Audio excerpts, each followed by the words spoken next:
Good morning students, welcome to NS classes. आज का हमारा टॉपिक रहेगा असर्शन एंड रीजन, जो आपके एग्जाम में आने वाला है। तो मैथ में हम देखेंगे कि असर्शन और रीजन को लेके आपसे किस टाइप से क्वेश्चन है जो पुट किया जाता है। सबसे पहले तो जब असर्शन और रीजन का आपका टॉपिक आएगा, आपके पास फोर ऑप्शन गिवन होंगे। ठीक है, जो असर्शन और रीजन होगा उन ऑप्शंस में से किसी एक ऑप्शन को नहीं रीड करके किन्हीं एक ऑप्शन को आपको चूज करना है। तो सबसे पहले तो ये ऑप्शन समझ लीजिए ये क्या होंगे कि यहाँ पे एक असर्शन दिया होगा और उसका रीजन दिया होगा।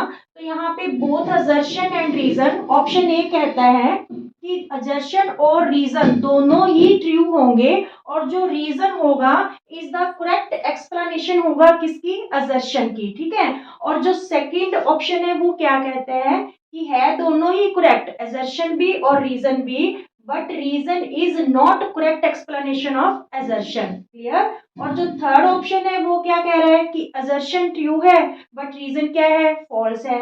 और डी ऑप्शन क्या है कि असर्शन फॉल्स है बट रीजन ट्रू है। ठीक है, तो इन चारों ऑप्शंस में से हमें कोई एक ऑप्शन चूज करना होगा इन दोनों को रीड करने के बाद। क्लियर।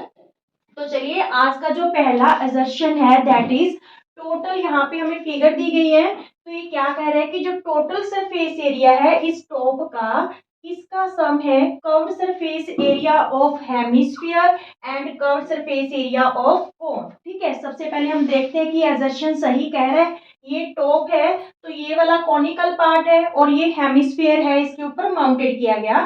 तो यहाँ पे अगर हमें कौन इसका टॉप का सरफेस एरिया फाइंड आउट करना है टीएस से, तो हम क्या करेंगे, कर्व्ड सरफेस एरिया ऑफ कौन। ठीक है, और इसमें प्लस किसका होगा, curved surface area of hemisphere.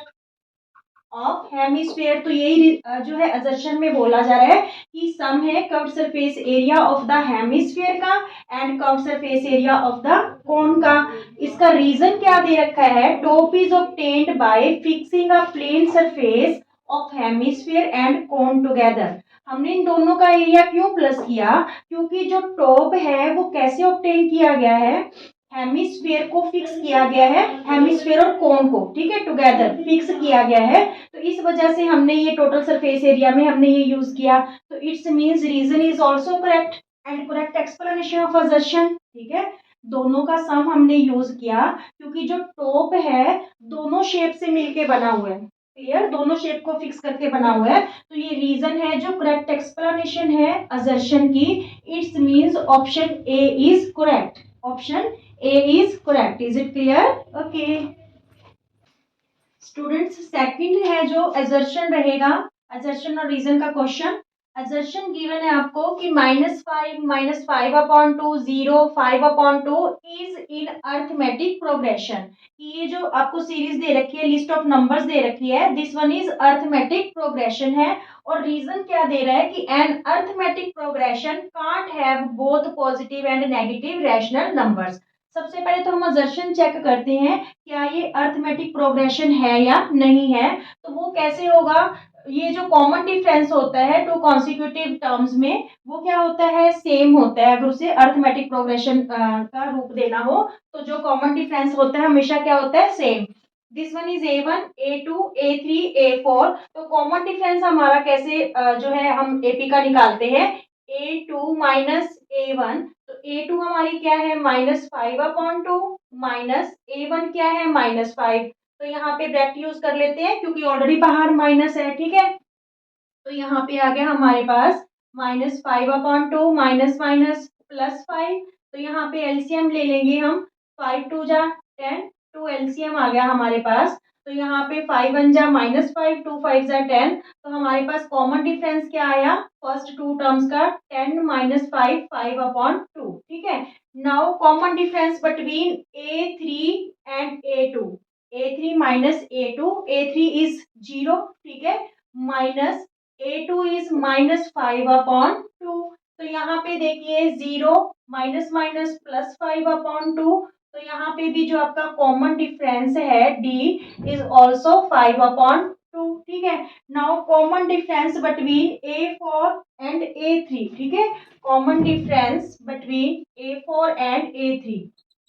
A4 minus A3।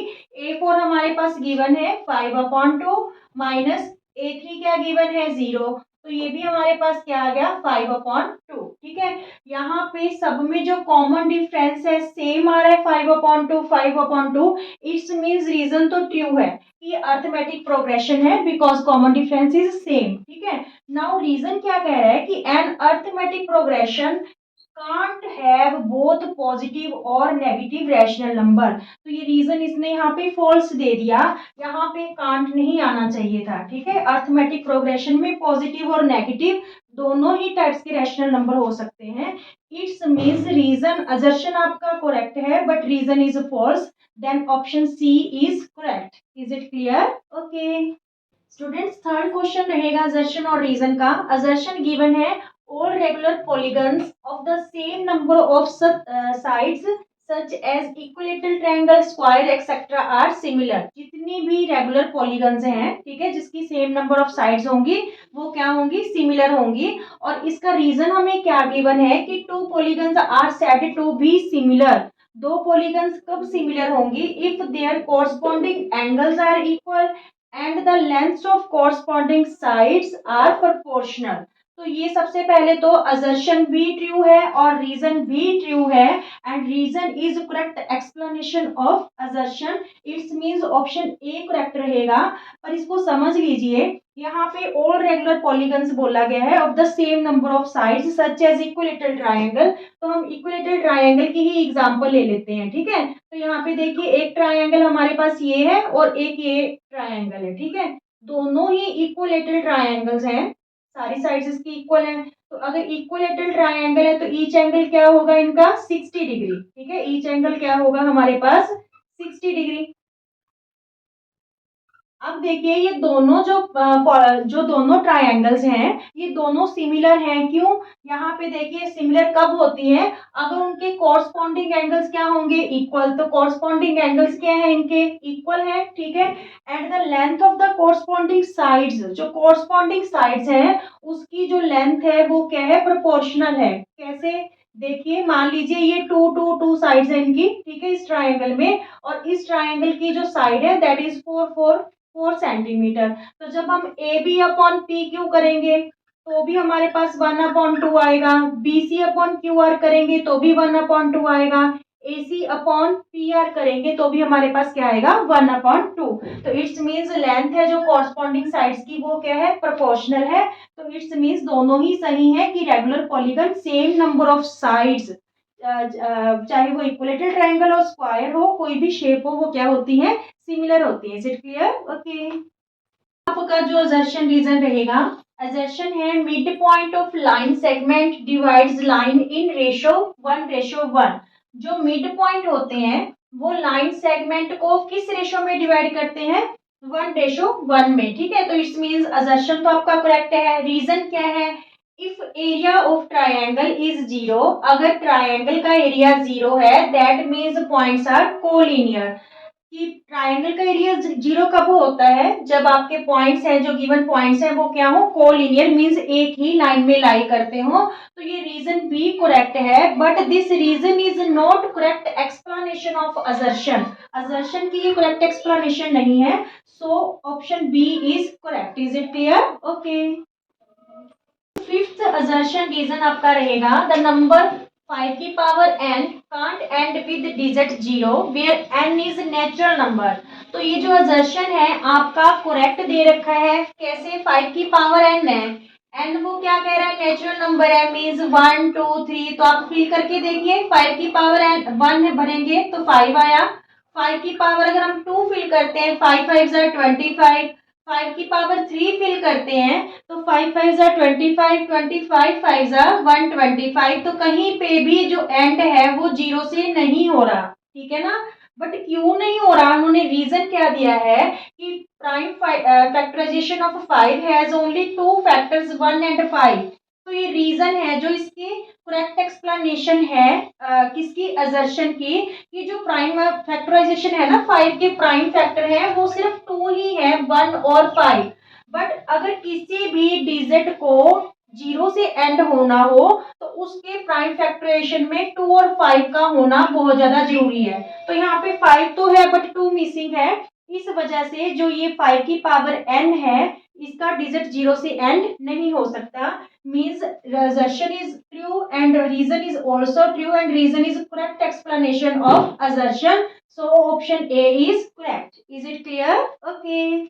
Sixth assertion रहेगा आपका a quadratic polynomial can have at most two zeros. जो क्वाड्रेटिक पॉलिनोमियल होती है, सबसे पहले क्वाड्रेटिक पॉलिनोमियल होती किस फॉर्म में है, a x square plus b x plus c equal to zero. तो वो कहते हैं कि जो क्वाड्रेटिक पॉलिनोमियल है उसकी एटमोस्ट टू जीरोस होती है, ठीक है, ज्यादा से ज्यादा टू जीरोस होंगी। तो ये जो असर्शन है ट्रू है। अब यहाँ पे कह रहा है रीजन में x square plus 7x plus 12 has no real zeros. ये जो आपको क्वाड्रेटिक इक्वेशन दे रखी है, कहता है इसके कोई रियल जीरो नहीं है। तो रियल जीरोस के लिए हम कैसे चेक करते हैं कि इफ डी ग्रेटर है जीरो से या डी इक्वल है जीरो के, तो हमारे पास क्या होते हैं, टू रियल जीरोस होती हैं। But if D less than zero तो देन नो रियल जीरोस, ठीक है। तो हम यहाँ पे चेक कर लेते हैं, डी की वैल्यू हमारे पास क्या होती है, बी स्क्वायर माइनस 4ac, जो डी की वैल्यू होती है। यहाँ पे एक्स स्क्वायर का कोफिशिएंट ए होता है, एक्स का कोफिशिएंट बी होता है और कांस्टेंट टर्म क्या होती है, सी। तो यहाँ पे बी की वैल्यू 7 होगी, 7 का स्क्वायर माइनस 4 इंटू ए की वैल्यू 1 और सी की वैल्यू हमारे पास क्या होगी 12, ठीक है। तो 7 7 जा 49, 4 12 जा 48। तो यहाँ पे डी की वैल्यू क्या आई 1, it's means D is greater than zero, ठीक है, डी ग्रेटर है जीरो से, it's means two real distinct roots हैं, डिस्टिंक्ट रूट्स, ठीक है। अगर आपके यहाँ पे d इक्वल टू जीरो आ जाती तो it's means two real equal roots आते हैं, ठीक है। तो अब यहाँ पे इन्होंने बोल दिया कि no real roots, it's means जो रीजन है that is wrong. So option C is correct, assertion is true but reason is false. Is it clear? Question रहेगा स्टूडेंट्स, इसमें असर्शन है कि if the sum of zeros of quadratic polynomial x square minus 2kx plus 8 is 2, sum of zeros अगर इस quadratic equation का 2 है तो then value of k is 1। तो वैल्यू जो k की आती है वो क्या होती है, 1 होती है। तो सबसे पहले हम असर्शन चेक करते हैं कि सही है कि नहीं। सम ऑफ जीरोस हमारे पास क्या होता है, सम ऑफ जीरोस हमारे पास क्या होता है, माइनस बी अपॉन ए, ठीक है। तो sum of zeros is given 2, sum of zeros is given 2 equal to minus b. तो बी की वैल्यू हमारे पास क्या है, -2k, ठीक है, अपॉन ए की वैल्यू यहाँ पे एक्स स्क्वायर का कोफिशिएंट क्या रहेगा, 1 रहेगा, ठीक है। तो यहाँ पे ये माइनस माइनस प्लस 2k हो गया, तो ये 2 इधर आके क्या हो गया, डिवाइड, k की वैल्यू क्या आ गई 1। तो यही कह रहा है कि k की वैल्यू 1 होगी अगर सम ऑफ जीरोस 2 हुआ। इट्स मीन्स जो आपका असर्शन है ट्रू है। अब देखिए रीजन क्या कहता है कि sum of zeros of quadratic polynomial a x square plus b x plus c is minus b upon A.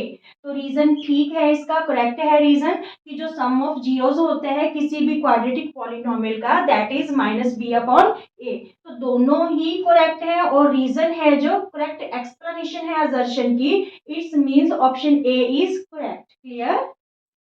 Eighth question रहेगा, असर्शन गिवन है कि the graph of linear equations 3x plus 2y equal to 12 and 5x minus 2y equal to 4 gives a pair of intersecting lines। ये जो दोनों हमें linear equations given है, कहता है कि ये पेयर ऑफ इंटरसेक्टिंग लाइंस हैं जो देंगी। तो हम चेक करते हैं लाइंस इंटरसेक्ट कब करती हैं, when a1 upon a2 not equal to b1 upon b2, ठीक है। तो यहाँ पे देखिए a1 हमारे पास 3 है, ठीक है, a2 हमारे पास क्या है 5 और यहाँ पे b1 क्या है, ये तो हमारे पास वैल्यू आ गई a1 अपॉन a2 की। Now what is b1 upon b2, b1 है हमारे पास 2, ठीक है, और b2 है हमारे पास -2।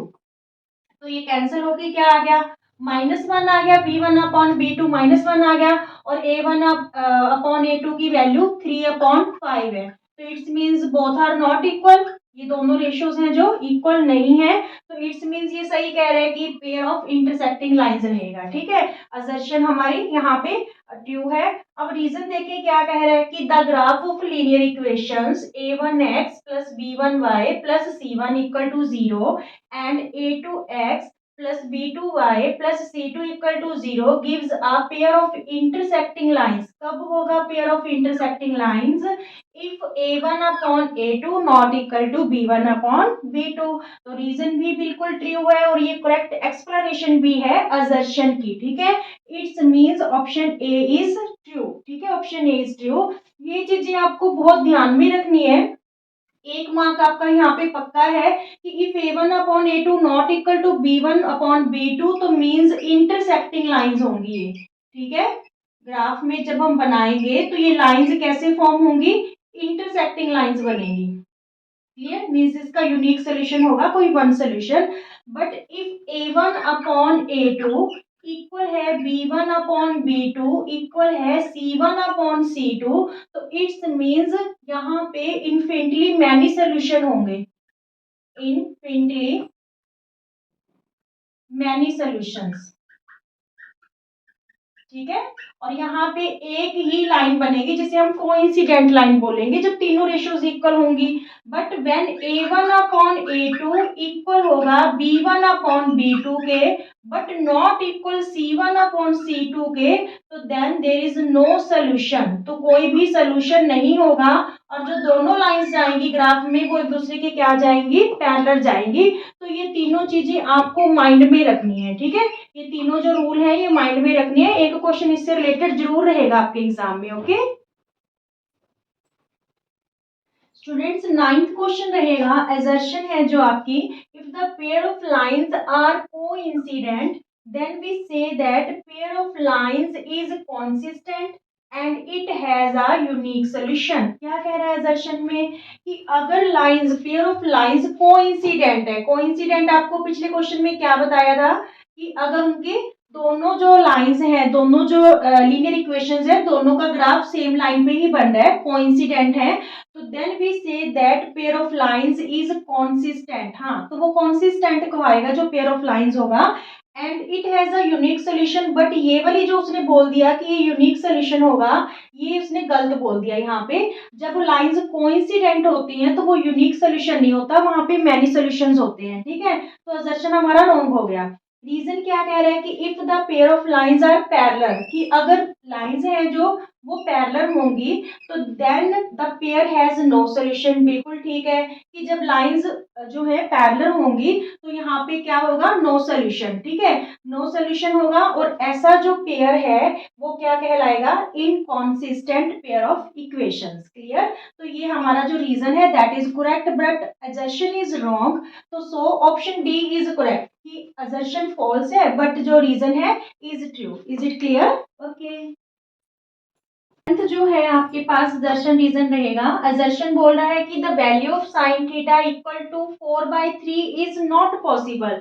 वो कहते हैं कि साइन थीटा की वैल्यू 4/3 पॉसिबल नहीं है। तो साइन थीटा हमारे पास होता क्या है? साइन की वैल्यू हमारे पास क्या होती है? Perpendicular by hypotenuse. तो इन्होंने हमें रेशियो क्या दे रखी है? 4/3। बट जब भी राइट एंगल ट्रायंगल की हम बात करेंगे तो जो हाइपोटेन्यूज होता है वो सबसे लॉन्गेस्ट साइड होती है। ठीक है, that is the longest side of this triangle. तो यहाँ पे hypotenuse is smaller than the perpendicular. So ये सही बोल रहा है कि ये रेशियो है जो पॉसिबल नहीं है क्योंकि यहाँ पे परपेंडिकुलर 4 गिवन है और यहाँ पे जो हाइपोटेन्यूज है दैट इज 3। ठीक है, तो ये तो असर्शन तो आपका बिल्कुल सही है। रीजन में क्या कह रहा है कि hypotenuse is the largest side in any right angle triangle. कोई भी राइट एंगल ट्रायंगल होगी उसमें जो हाइपोटेन्यूज रहेगा वो लार्जेस्ट साइड होता है। तो ये बिल्कुल करेक्ट रीजन है, इसका एक्सप्लेनेशन सही दे रहा है जो रीजन है। तो it's means option A is correct because both are true and reason is the correct explanation of assertion। Clear?